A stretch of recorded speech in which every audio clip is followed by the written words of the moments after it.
Dari penjelasan sebelumnya, ada beberapa hal yang perlu diperhatikan, hal penting yang perlu kalian pahami dengan baik. Yang pertama adalah mengenai proposisi. Jadi, proposisi ini adalah kalimat deklaratif yang memiliki nilai kebenaran.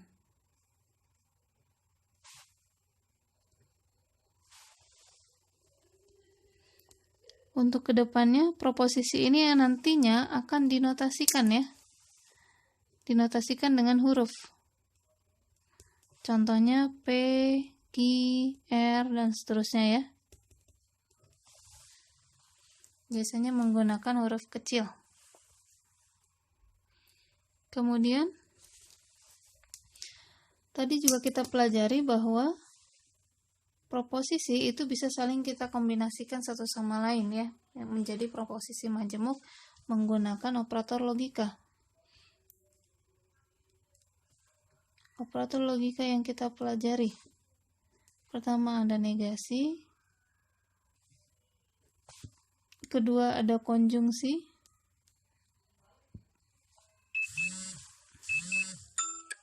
ketiga ada disjungsi. Ini adalah operator dasar, di mana negasi ini notasinya ini ya. Notasinya adalah seperti ini, negasi P. Contohnya seperti itu. Kemudian kalau dalam bahasa dia diartikan dengan kata tidak,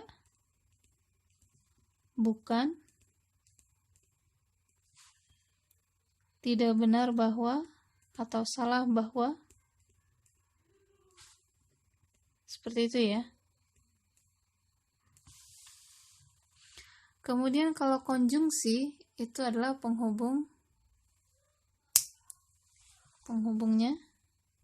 Itu kalau misalnya ada dua proposisi, ada P dan Q ya, maka notasinya seperti ini. Tadi segitiga lancipnya ke atas, dimana kalau secara bahasa dia diartikan sebagai kata dan.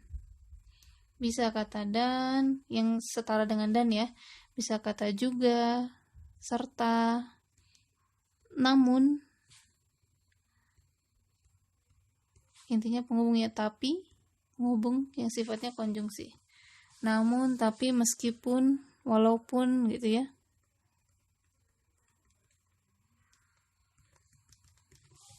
Sedangkan untuk disjungsi yang kita pelajari, disjungsi inklusif, itu notasinya adalah seperti ini. Secara kalimat, dia katanya menggunakan atau.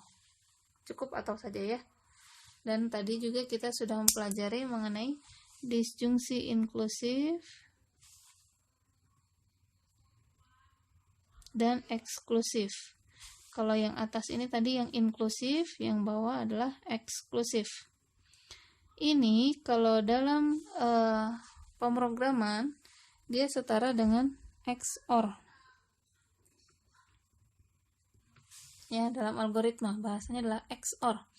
Sedangkan untuk yang disjungsi itu OR saja. Kalau yang konjungsi itu berarti AND, dan ya. Sedangkan yang negasi adalah not, bukan atau tidak. Baik, untuk disjungsi eksklusif itu notasinya itu menggunakan ini ya, lingkaran dan plus. Secara bahasa dia dituliskan P atau Q namun tidak keduanya. Harus seperti ini ya, ada kalimat belakangnya ini. Namun tidak keduanya. Jadi tadi nasi goreng atau mie goreng. Tapi jangan dua-duanya datang. Salah satu saja. Itu maksud dari disjungsi eksklusif. Kemudian yang keempat, yang kelima adalah implikasi. Implikasi atau jika maka. notasinya adalah tanda panah ya, seperti ini. Ini ya, implikasi. Secara bahasa dia diartikan jika P maka Q. Hati-hati, posisi P dan Q tidak boleh tertukar.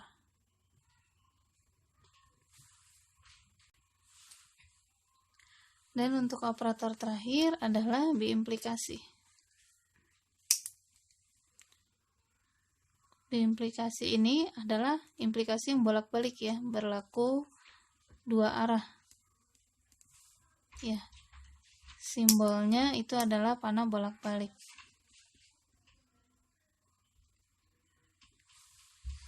Secara bahasa dia diartikan, dituliskan jika dan hanya jika.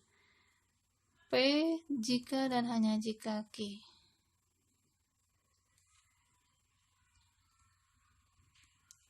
Ini maksudnya berlaku bolak-balik. Kalau yang tidak berlaku bolak-balik, berarti gunakanlah implikasi. Posisi P sama Q tidak bisa ditukar.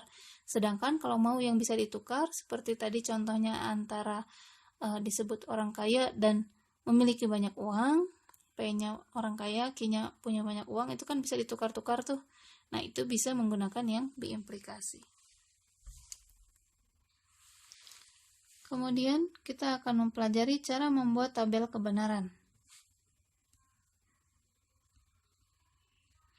Untuk tabel kebenaran yang perlu diperhatikan adalah baris ke bawahnya, ada berapa macam, ada berapa banyak gitu ya.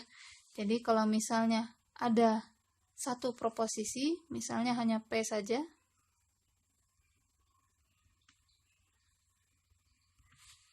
ini banyaknya baris itu sebanyak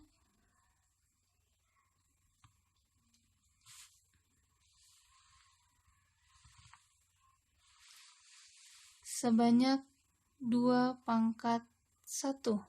atau sama dengan 2. Maka kalau proposisinya ada 2, berarti misalnya yang ini P saja contohnya, yang ini adalah P dan Q misalnya, berarti banyaknya baris itu adalah 2/2, yaitu sama dengan 4. 3 proposisi juga sama, ini berarti banyaknya dilanjutkan, 2/3 adalah 8. Contoh yang ini ya, satu proposisi itu misalnya proposisinya hanya P saja, maka tabelnya itu seperti ini. Dia akan ada 2 baris. Isinya adalah benar sama salah. Ada 2 baris. Ya. Sedangkan untuk yang ada 2, P sama Q, ya, 2 proposisi, itu nanti kita akan punya 4 baris. Nah, urutannya kalau yang ini P-nya berarti benarnya 2 kali dulu, kemudian salah-salah, sedangkan Q-nya itu selang-seling, benar-salah, benar-salah. Ini untuk mengcover semua kemungkinan ya. Ketika P benar ketemu dengan Q benar, P benar ketemu dengan Q salah. Ketika P-nya salah ketemu dengan Q benar, ketika P-nya salah ketemu dengan Q yang salah. Jadi mengcover semua kemungkinan. Ketika benar ketemu benar bagaimana, ketika benar ketemu salah bagaimana, dan seterusnya. Sedangkan urutan untuk yang 2/3 nih, ketika 3 proposisi. Saya buat di sini saja ya. Misalnya saya punya P, Q, dan R. Nah, berarti saya akan punya 8 baris. Yang urutannya di sini P-nya benarnya 4 kali, salahnya 4 kali. Kemudian Q-nya per 2 kali, benar-benar, salah-salah, benar-benar, salah-salah. Dan R baru yang selang-seling. Benar-salah, benar-salah, benar-salah, benar-salah. Kemudian selanjutnya nanti bisa dilengkapi menggunakan tabel kebenaran pada operator logika ya, yang menggunakan operator logika.